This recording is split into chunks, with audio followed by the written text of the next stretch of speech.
This lecture is being brought to you in part by the generous gifts of these sponsors. Good evening, everybody. Really a big thank you to you, of course, but especially to Ken Ford and everybody at IHMC. I had the privilege of a visit today of IHMC, and it felt like walking into your future. What's going on here is really quite incredible research-wise. If you're supporting the IHMC, keep doing that because it's something to be really proud of. I work at the SETI Institute, which stands for Search for Extraterrestrial Intelligence. It does a lot more than waste time doing just that. But I was thinking that if an alien civilization somehow showed up here and we had them visit IHMC, they would have an inflated opinion of the advancement of humanity in technology and know-how. Anyway, thank you for being here tonight.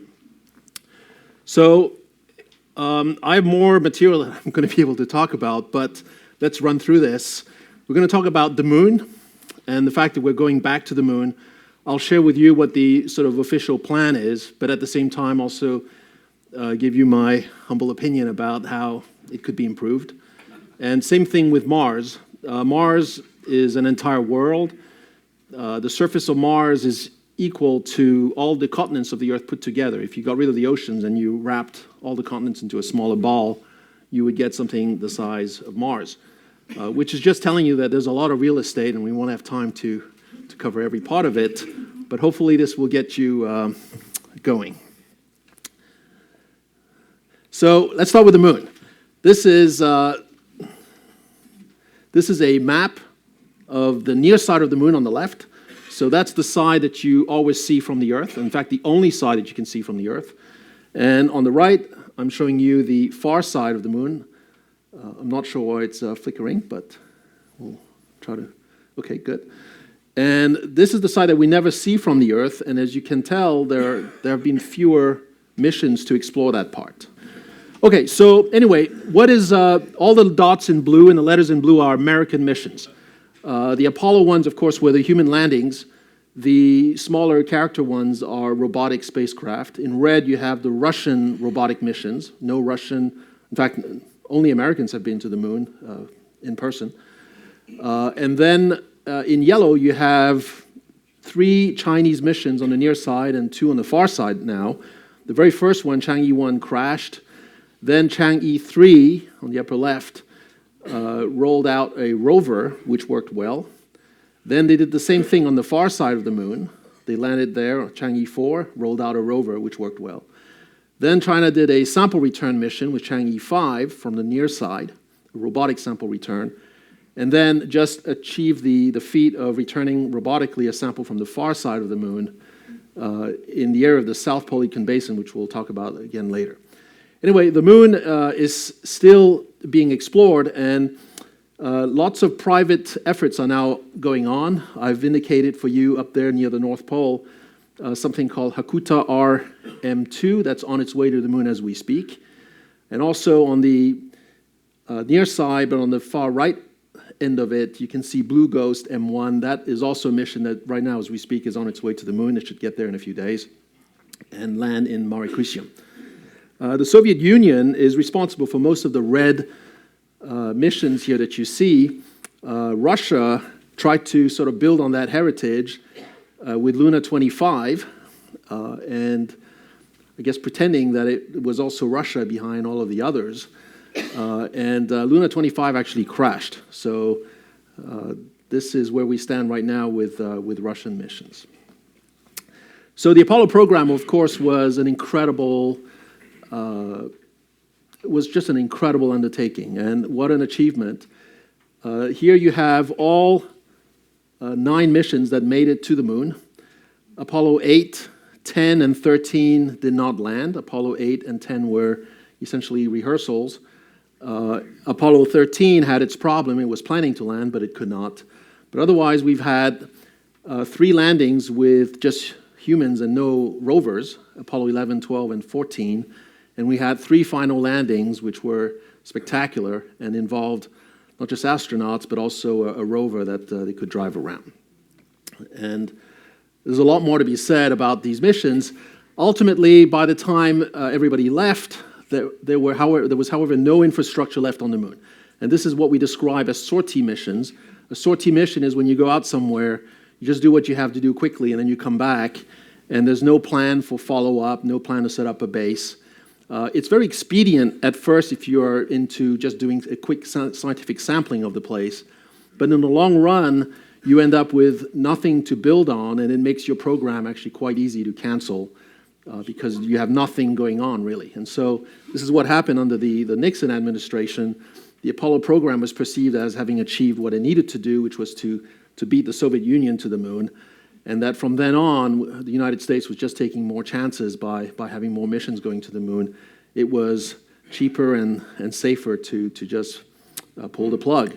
And so that's what happened to the end of the Apollo program. Now, there were really three big benefits to this entire undertaking.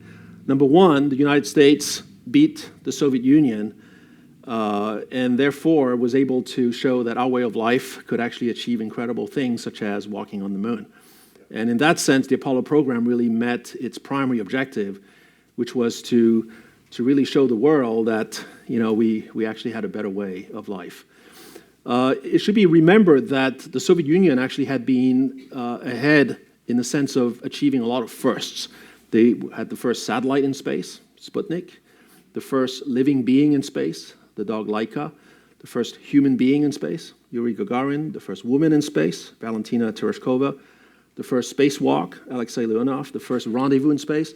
So enough was enough, and President Kennedy essentially asked, what can we do in space that would be difficult enough and far enough in the future that we could beat the Soviet Union at? And the answer, Mr. President, is to put a man on the moon and return him safely by the end of the decade.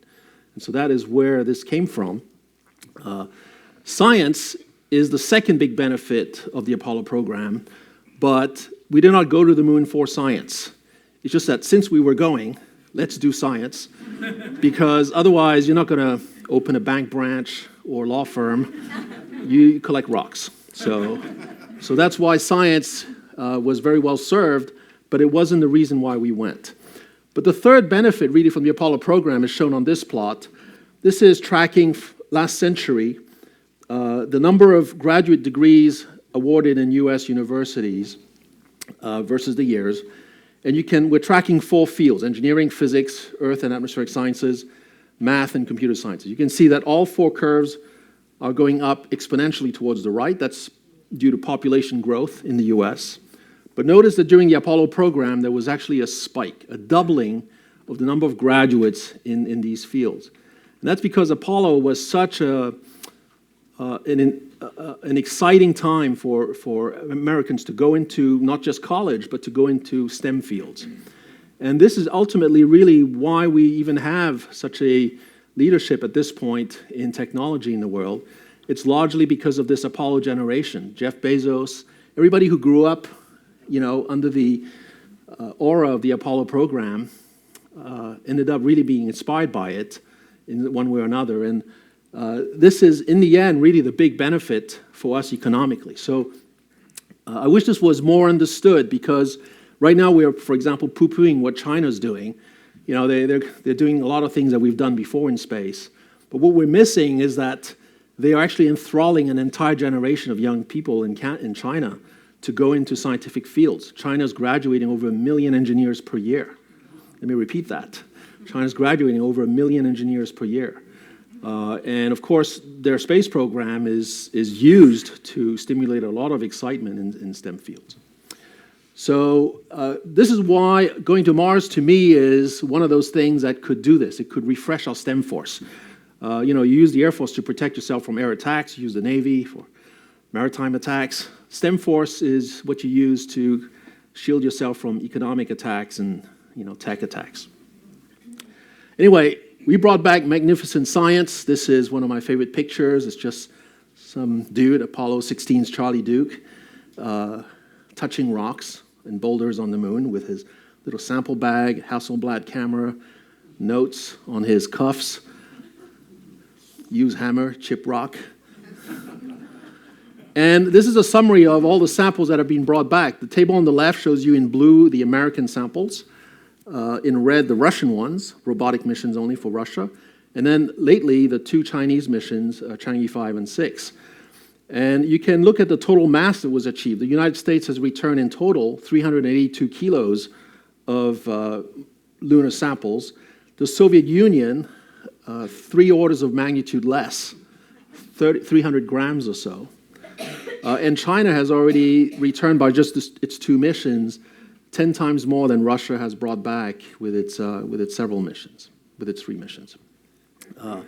But we should bear in mind that beyond the 386 kilos of moon rocks that we've brought back, we've also collected as meteorites rocks from the moon. If you go to Antarctica or big deserts, you can every now and then pick up not just a meteorite, but something that got kicked off the moon by asteroids and comets hitting the moon, and they will lob rocks from the moon into space, and the unlucky ones fall onto the Earth, and the really unlucky ones get picked up by a geologist who will cut them up and study them. So in the end, we have at this point over 371 lunar meteorites totaling over 1 metric ton of material, so 3 times more than the Apollo program.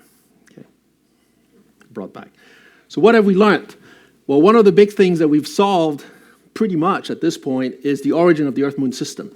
Here you see proto-Earth. The Earth was about 90% its size at the time, the big ball, getting hit by something that's about the size of Mars, careening in, hitting it not smack on, but off at a grazing angle.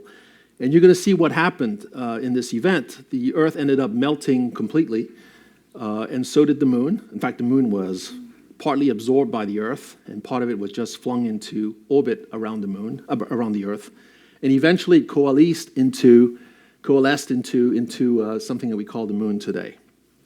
So this is a simulation by Robin Canup, a colleague of mine, who does this kind of modeling. You can see how the Earth gets an added layer of material to reach its current size, and then all the debris eventually, and this modeling won't show it, but will clump up into something that we're going to call the Moon. Okay, so this happened 4.5 billion years ago. Okay. So as a result, at the very beginning, once we had a fresh moon around us, it was much closer to the Earth. It was only about less than 4 Earth radii away. The radius of the Earth times 4 times out, very close to us. The moon was going around the Earth in just a matter of a few hours, and the Earth was at the time spinning much faster as well. And the moon would have offered us a spectacular view because it would have been a magma ocean. The whole ball would have been essentially superheated from all the debris essentially collecting back onto this big mass in orbit around the Earth. Very quickly, the distance to the moon would have increased. The Earth would have slowed down in the process.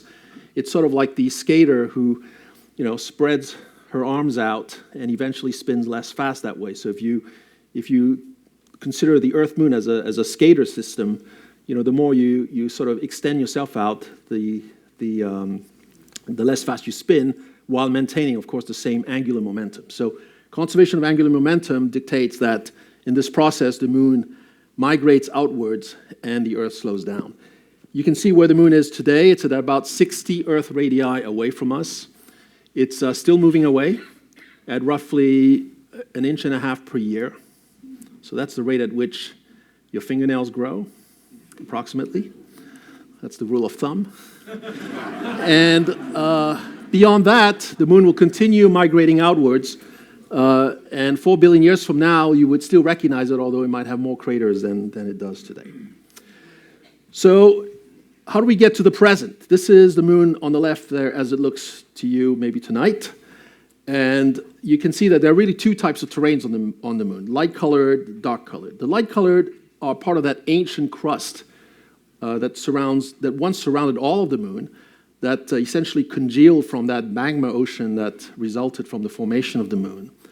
And then after this crust formed, a few more giant impacts took place, especially on the near side, and created big cavities, which were then filled by lavas rising from the inside of the moon and pooling into these large impact basins, these large impact craters. So the lava areas, the dark areas on the moon, the luna mare, as they're called, luna maria, or the seas of the moon, are actually, of course, they're solid, but they are relatively fresher lavas compared to the ancient crust of the moon that's light-colored.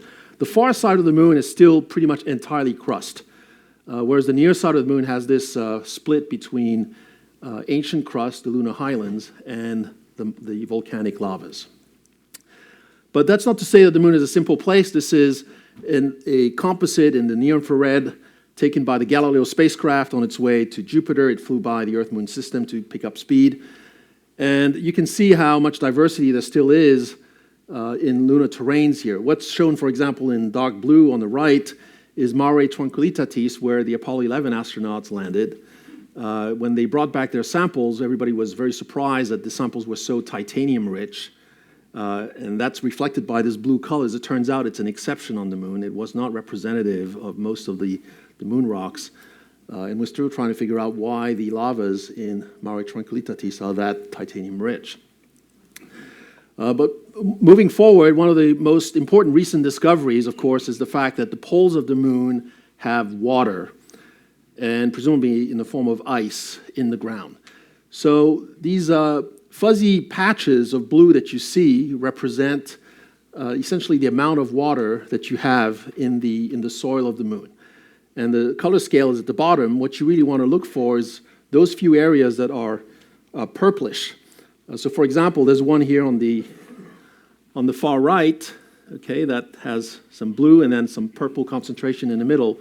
Those are places where we are saying there's a concentration of hydrogen. Translate that into water. Okay, that's the most likely origin of that hydrogen.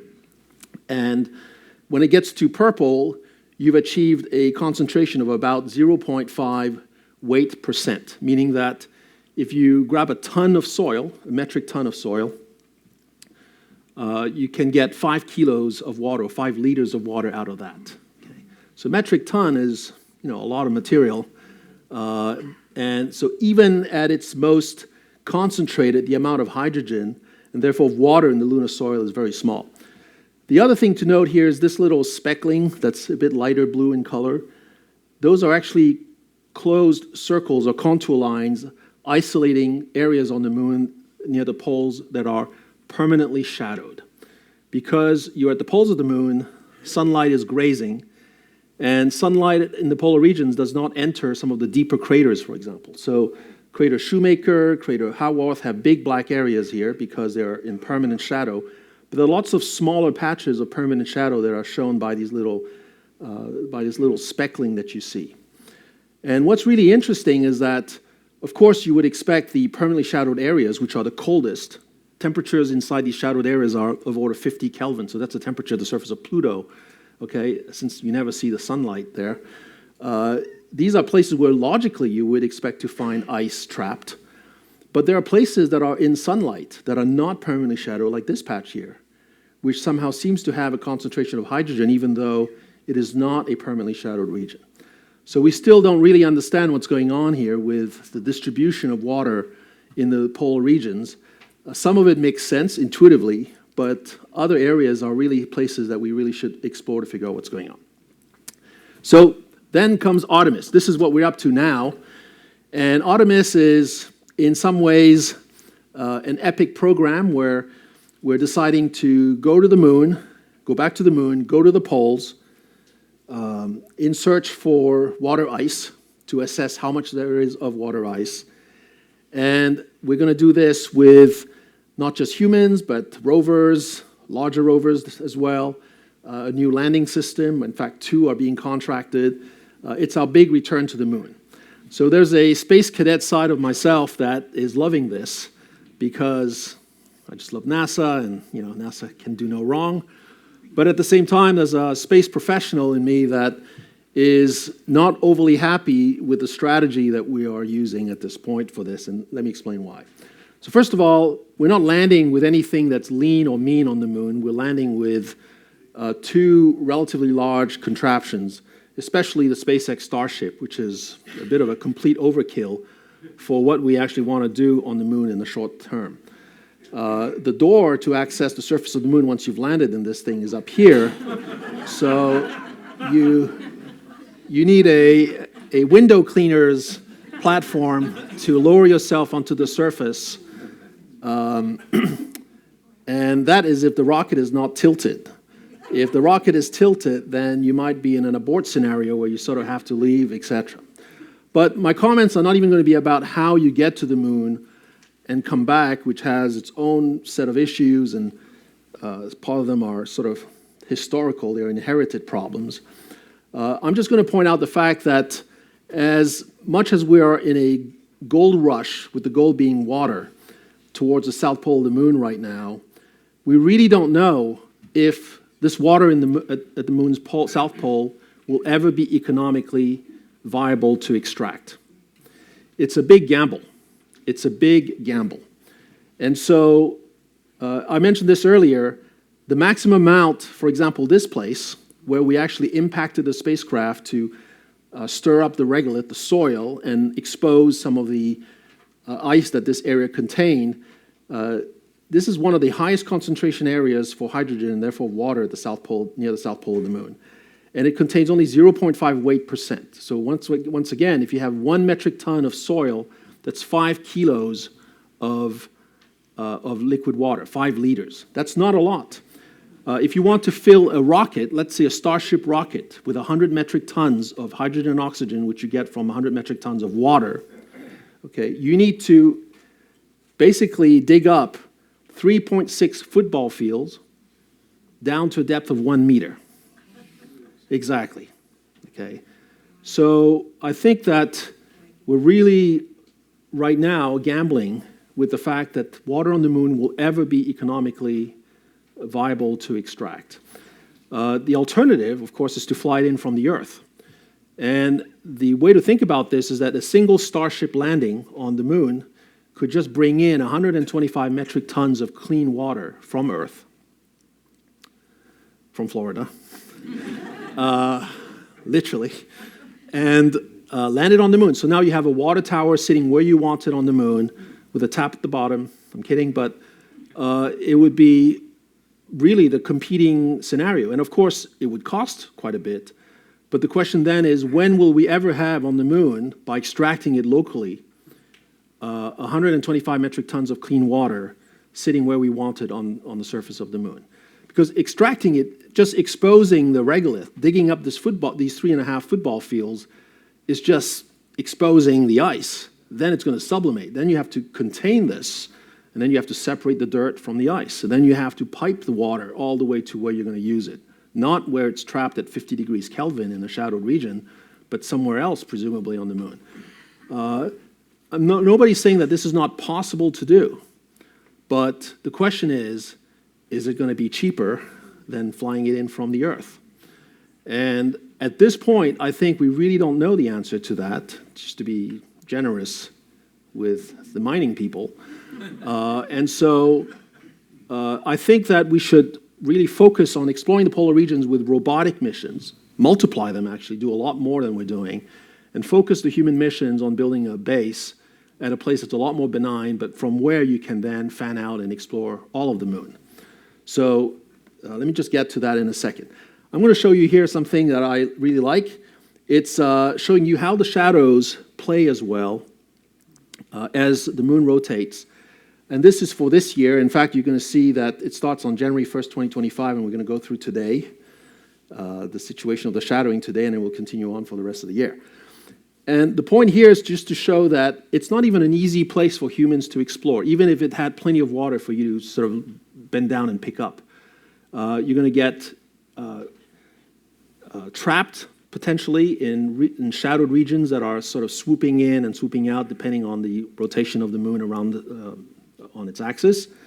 The terrain itself is very difficult to explore. All the Apollo missions essentially went to relatively flat areas because they could. The polar regions of the moon are lunar highlands. That's part of that ancient crust that was a magma ocean at first, but now it's been pounded by 4.5 billion years of impacts. It's super rough terrain, very hilly, completely different to explore. And so let me just show this to you. There you go. Right. Of course, this is accelerated, but you can imagine how if you're set up somewhere and you're planning a rover traverse in one direction, you have to make sure you make it back before the shadows sweep in, because now you're going to be trapped in very low temperatures that you won't be able to survive for more than a couple of hours. The Artemis astronauts are expected to land in an area that has relatively stable sunlighting, but it's a very limited extent. They'll be able to walk 2 kilometers, no more, from their rocket.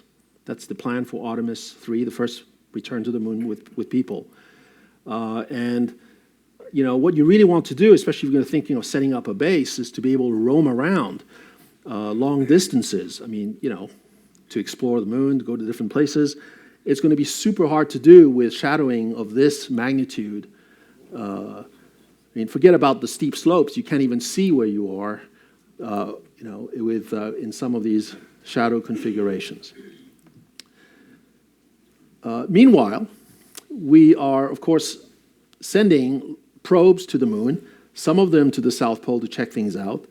We've already had 2 on-purpose crashes near the South Pole of the moon, Lunar Prospector and El-Cross. Blue, again, is American.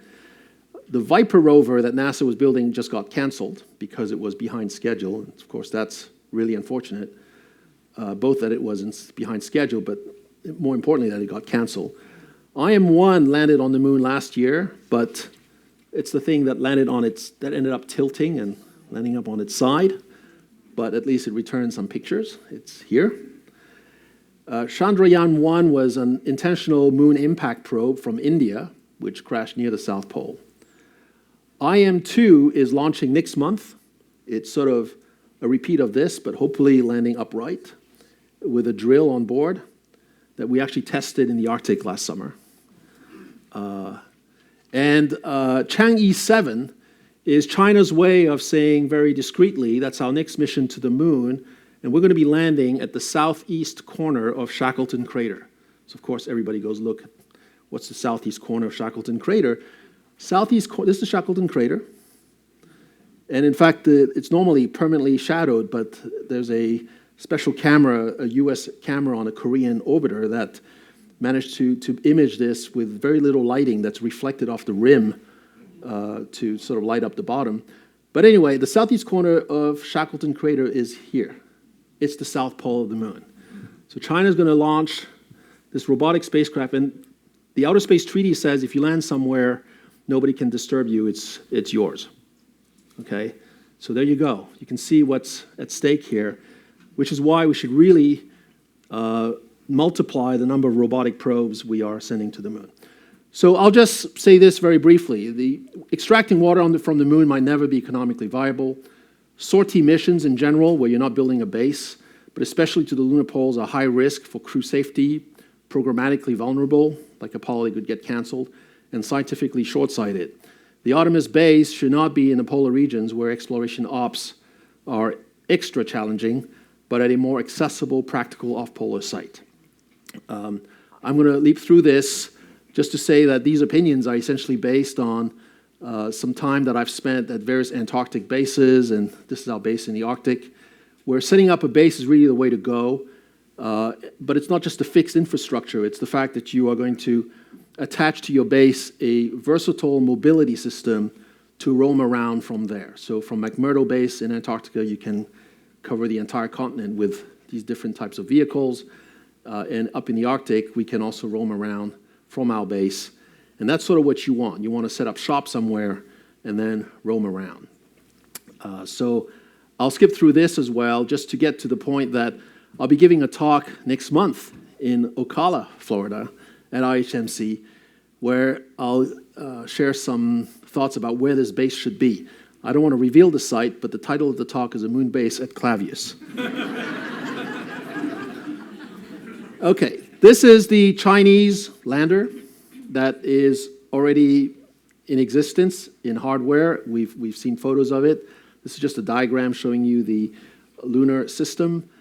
Notice that this Chinese lander is pretty big, even compared to the Apollo lunar lander. And not only that, but there's no descent stage and ascent stage. In other words, this thing is a reusable spacecraft. The whole thing comes down, lands, and takes off again You're not leaving anything behind because the plan is to reuse it for the next landing, etc. So there'll be some refueling in orbit.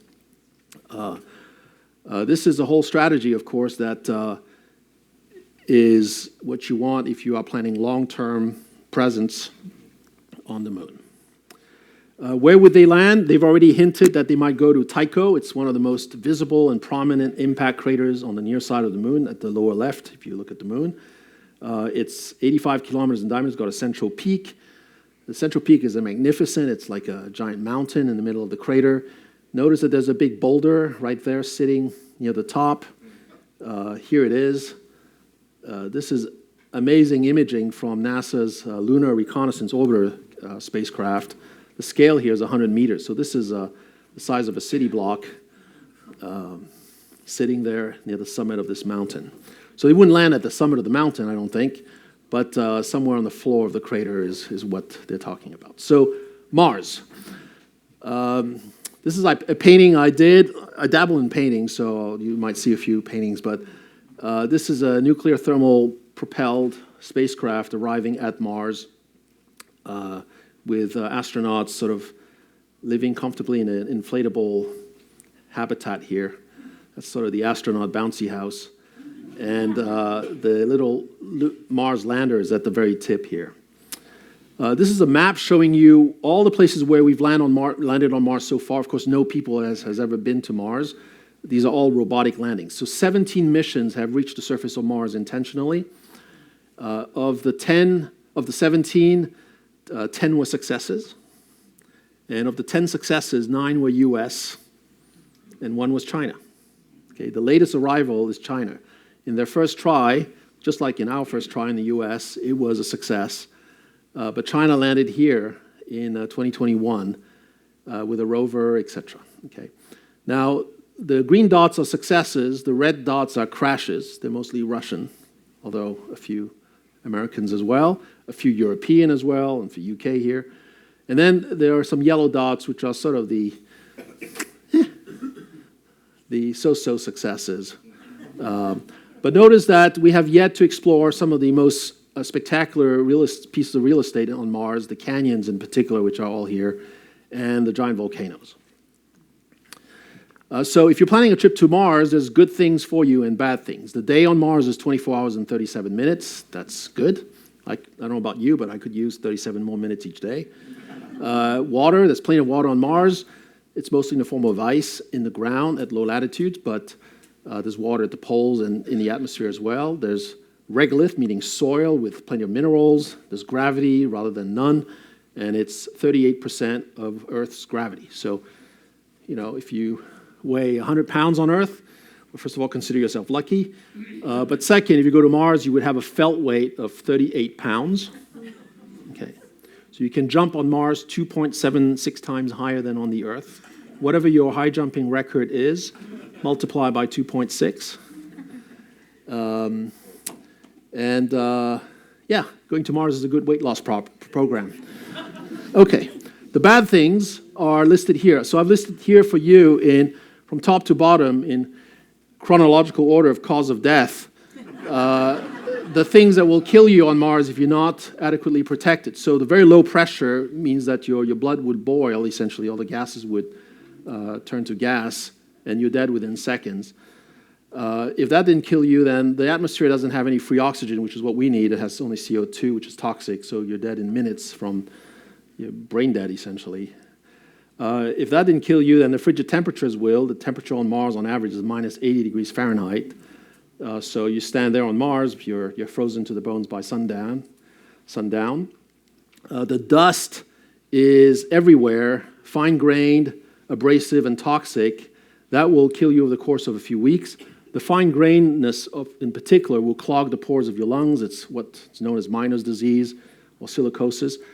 Matt Damon would not have survived on Mars the way he did by scooping tons of Martian dirt, bringing that into the cabin, growing potatoes.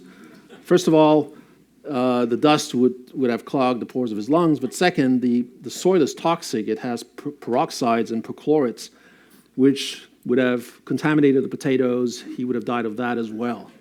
Okay, and then finally, the thing that we worry the most about, but really should not, is ionizing radiation, galactic cosmic rays, and solar particle events. That might kill you over the course of months to years, especially if there are flares. But, so many things would have a shot at that before radiation does. So why would we even worry about this? Well, why would we go through this challenge? I think it's encapsulated in this figure.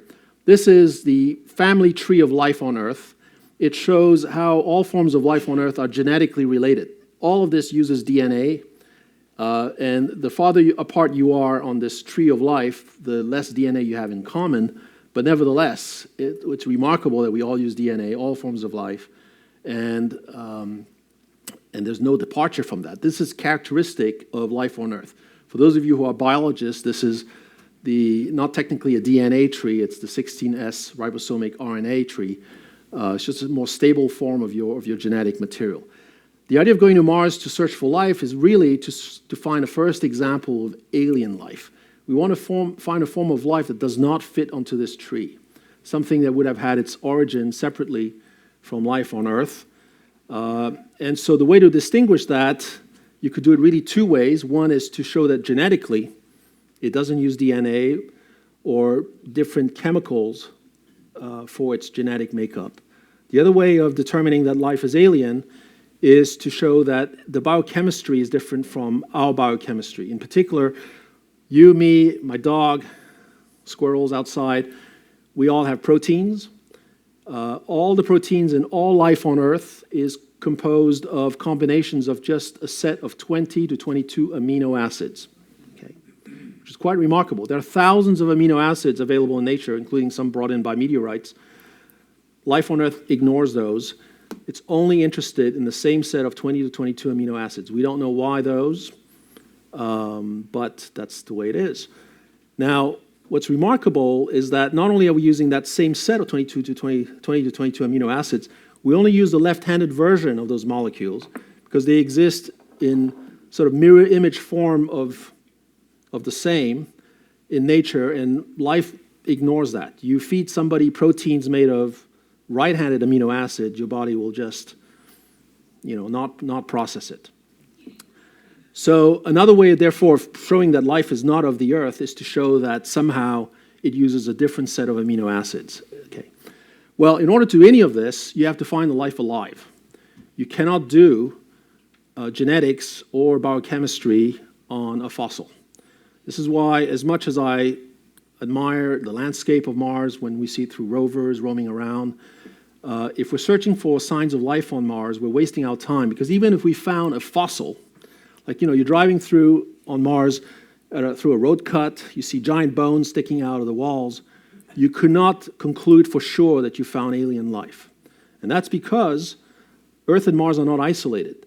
Large meteorites, large asteroids and comets have hit the Earth. Earth rocks have been lobbed into space. We know that for a fact because Alan Shepard, who was very lazy, didn't want to deal with geology of the moon, so just brought back one giant rock to meet his quota in moon rock mass, brought back this big rock that nobody was interested in for a long time. It was called Big Bertha.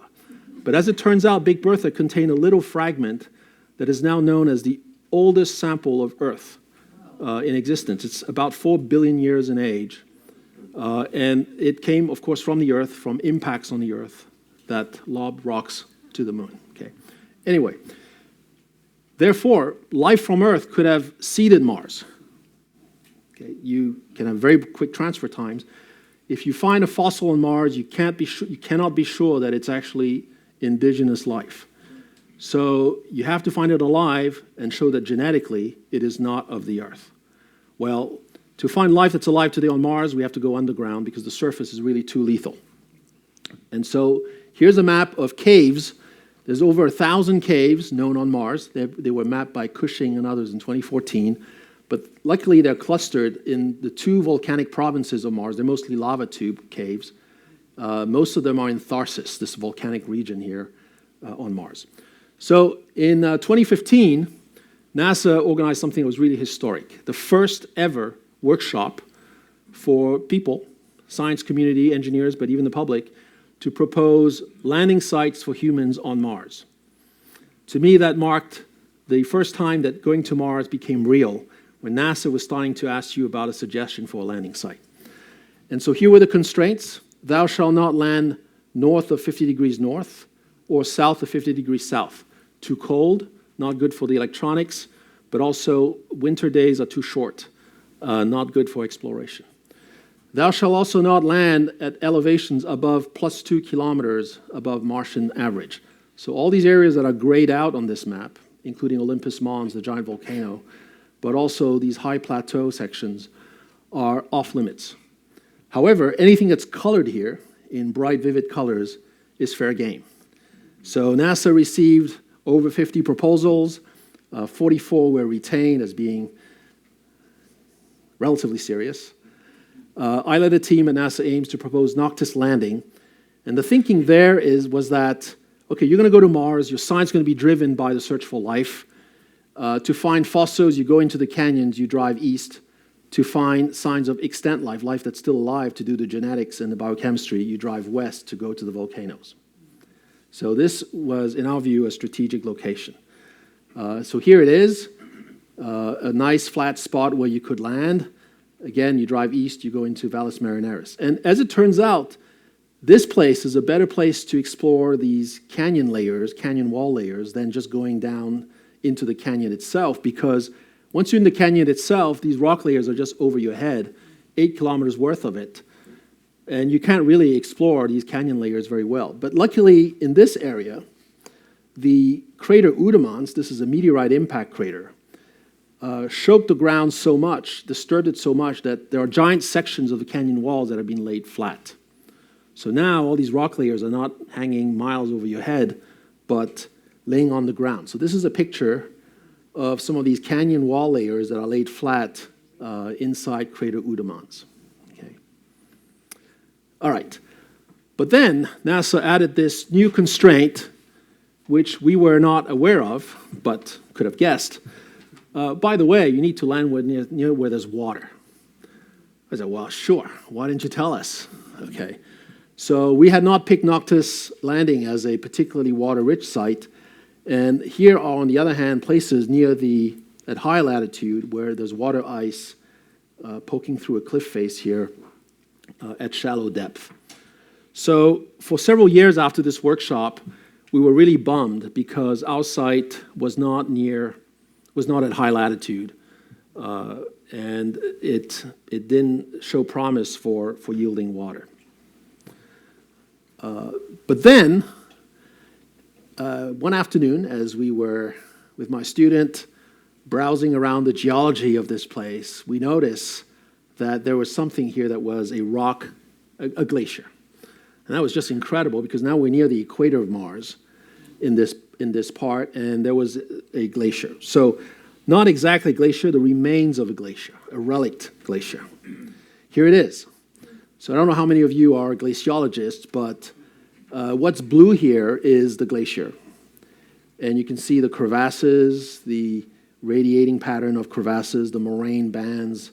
Moraines are piles of dirt that the glacier essentially plows and digs up as it advances across the terrain. All of this is partially covered by this reddish-colored skin that's actually a volcanic deposit. It's not lava, it's more like an ash deposit. And this ash deposit is not completely covering the glacier. You can see that it's peeling off here and there, and it's exposing the glacier underneath. The other thing is that technically you're not looking at ice here, you're looking at salt. And that's because ice would not be stable in such a warm environment near the equator of Mars. I mean, it's still cold, but relatively warm. Ice would just vaporize very quickly if it were exposed directly. And so this was the good news, is that we were not somehow misdetecting ice. We were actually detecting salt. But the salt is mimicking all the details of the pattern of a glacier, and there's no way it can be a salt glacier. It would exist on Earth, but salt glaciers are very different. So what we figure is happening here is that this is a glacier that is covered in salt, and the salt is protecting the ice, which presumably is still there, from completely disappearing. And the type of salt is not table salt, it's jarosite. And jarosite is a sulfate. Okay? So that would be another piece of useless information, except for the fact that how does jarosite form? Well, when you have a glacier or water ice and a volcanic material comes in contact with it, especially the volcanic material is acidic, which most volcanic materials are, sulfuric acid, etc. Then there's a chemical reaction taking place between the ice and the volcanic layer, and the product of that chemical reaction is, guess what? Jarosite salt. So we're super happy about this because this is what we think happened. There was a glacier. Eventually, there was a volcanic eruption. It covered the glacier in volcanic ash. The ash reacted with the ice over time, created a crust of salt, which now is exposed because the volcanic layer is getting eroded away, but not to the point of having all the ice disappear. So here is the highest resolution picture that we have of all this. Look at the crevasses. You can really see them individually. This is amazing imaging from NASA's Mars Reconnaissance Orbiter. This is comparing our glacier on Mars, the one you just looked at, with the same thing at the same scale in Norway. This is a dying glacier. Sorry, actually, it's in Iceland, this one. So similarly, you see the crevasse fields that are radial here, the moraine bands that with their kinks, and then the foliation up there. We also see other types of crevasse fields, the star-shaped pattern here, or these tic-tac-toe crevasses, they're called, because it looks like the surface of the glacier is diced up, just like we see on glaciers on Earth down here. Okay. And then, beyond the glacier, right next to it, you have this landscape made up of all these things that we're calling blisters. Now, blisters doesn't tell you how they formed, really, but what these are, essentially, are bubbles of steam that exploded. So imagine there's a sheet of ice, the same volcanic eruption comes in, it's hot material sitting on ice. Some of the ice is just going to turn immediately into steam. And when that steam builds up, if the volcanic layer above it is very thin, it's just going to pop and blow up. These are called rootless cones. We see a lot of these in Iceland and other places. So this is, again, telling you that underneath this volcanic material, it's red here, there's likely to be a lot of ice still preserved. So the good news about all this is that we have a place on Mars, near the equator, near the canyons and the volcanoes, where there's probably glacier ice sitting there, protected by salts, sulfates, and in some places by both a volcanic ash layer and some salts. But then we ask the question, where's the volcano? Where does this ash come from? And there's also a fresh-looking lava flow here. You can see it's still dark. It's not oxidized into something that blends into the landscape. Where is the volcano? So we zoomed out, we zoomed out, we zoomed out, and all of a sudden, it came into view. This is the summit of the volcano, what's left of it. You can see there's a ring or partial ring of high points. In this entire scene, everything that is below 8,000 meters is gray. Anything that's above 8,000 meters, all the way to 9,022 meters, is in color. So you can see that this is really a high point with slopes that are going downhill radially. It's going downhill this way up here, it's going downhill this way up here, it's going downhill this way up here. Okay, and right in the middle, there's something that looks like a pond, and sure enough, here is the caldera. In other words, the ancient lava lake that was at the center of the volcano.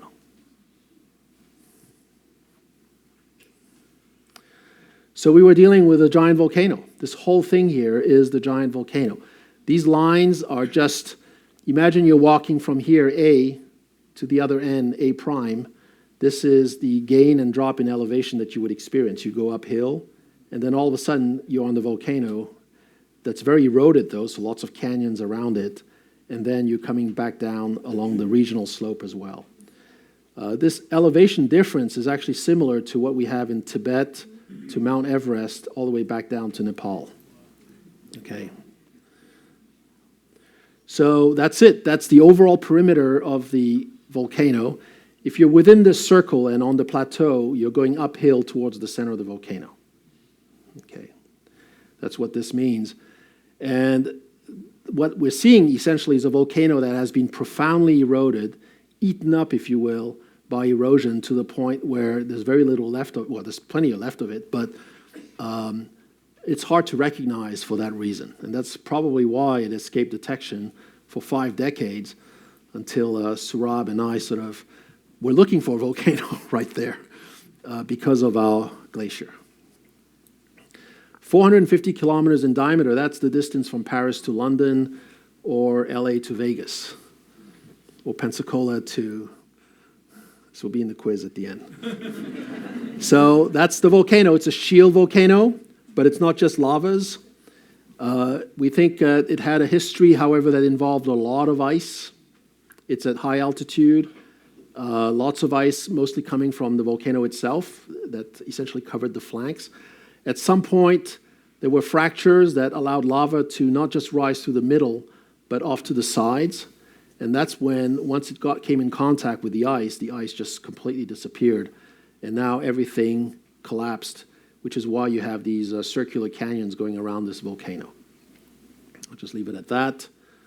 You can even see that on the flanks of some of these buttes, you can see the layers of massive lava versus the layers of volcanic ash. Okay, so you can see a big difference in texture there. So in summary, this is our giant volcano. The original landing site that we had proposed, we've now moved it 63 kilometers towards the south to be closer to the glacier, which is here. This is the broader ice sheet that is covered in volcanic material with all the rootless cones, the blistered terrain. And shown here is the outer perimeter of the Noctis volcano. So the reason why we're excited about this for human exploration is because you have a place here now where there has been volcanic activity since pretty much the earliest history of Mars. I mean, if you're going to go explore a volcano at all on Mars, you might as well go to this one because you can see the inside of it. The other volcanoes, they might be bigger, taller, but they're much better preserved, and therefore you don't have access to their interiors. This one, you can see the insides.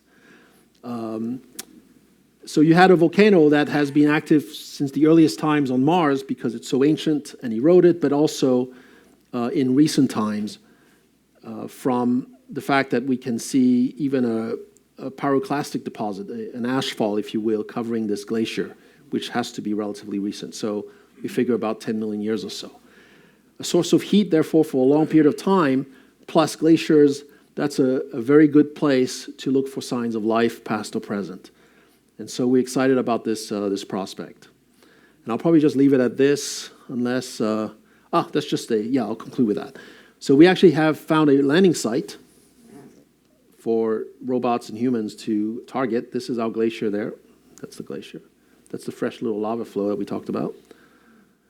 It's just a few kilometers away. You might have thought that we would want a place that is completely flat. No, because we actually like these little hills, and I'll explain why in a second. So we have identified an area that could be a Starship-type landing area, a place to set up your habitat hidden from the Starship. And that's because you don't want to be exposed to the rocket blast of the exhaust of the rocket engines. It's going to kick up a lot of sand and dust at very high velocity, so you want to be hidden. So having little mounds like this is actually a very good feature of your landing site. And then, of course, this would be powered by a nuclear reactor, which also has to be shielded from the base, so you could hide it there. This is just an example, okay, of a good setup for Mars. In 1956, Chesley Bonestell, who's the father of space flight art, created this beautiful painting, which is at the Smithsonian today in Washington. And you can feel the flavor of the 1950s. I mean, the pressurized rovers look like World War II tanks converted into, glass-domed habitats. The spacesuits look like stratospheric high-altitude flight suits. This is von Braun's scenario where the rocket actually is part of the fuselage of this plane and lands, and then the rocket gets erected and this thing backs away, and this is what you fly back in. But of course, they build their base right in the exhaust plume area of the rocket. And of course, at the time, we didn't quite realize that I mean, Charlie Bonstell knew that the atmosphere of Mars was thin, but he pictured it like the Earth's stratosphere when in fact it's loaded with dust.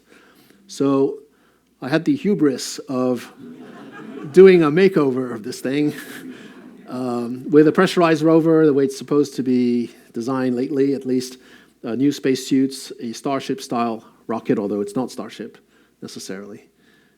That's going to depend on how well-behaved Elon is. And you can see the mounds that we've put in this landscape to protect the base from the rocket blast. And here's the nuclear reactor. Okay. And interestingly, I did this painting before we actually found that landing site. So, call that whatever you want, but I guess I'll just leave it at this. Yeah, that's it. Thank you. Thank you very much.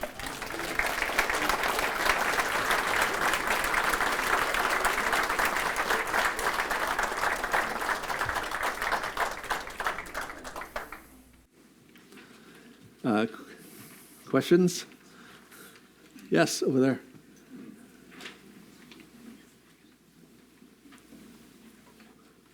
I remember reading somewhere that after World War II, as World War II was winding down, that we saw the Holocaust camps in Germany, but they didn't know what they were.